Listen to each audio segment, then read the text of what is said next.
Assalamualaikum, kami dari SMK Sungai Ramal. Hari ini kami akan menunjukkan 4 jenis ikatan, iaitu ikatan manuk, Ikatan silang, Ikatan satu lingkaran 2,5 belit. ikatan balak.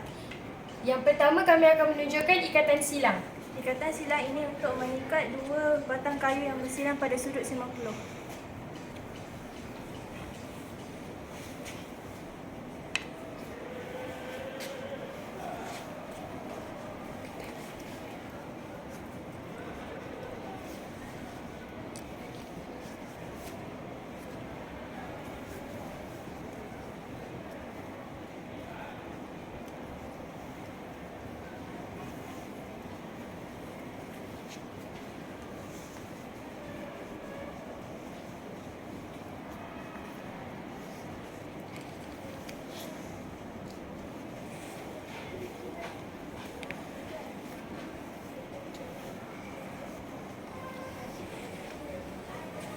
Yang kedua, ikatan manuk. Ikatan manuk digunakan untuk memulakan ikatan pada kayu, tiang dan pancang. Ia juga sesuai digunakan pada objek yang bulat. Ia juga mudah dibuat dan mudah dibuka.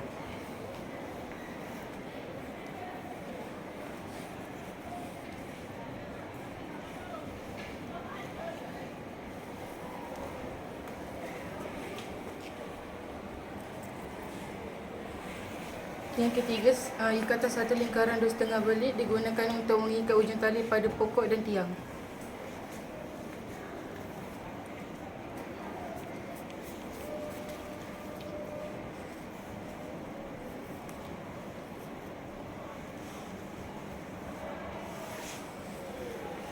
Yang keempat iaitu ikatan balak, digunakan untuk menarik kayu balak atau papan dengan mudah.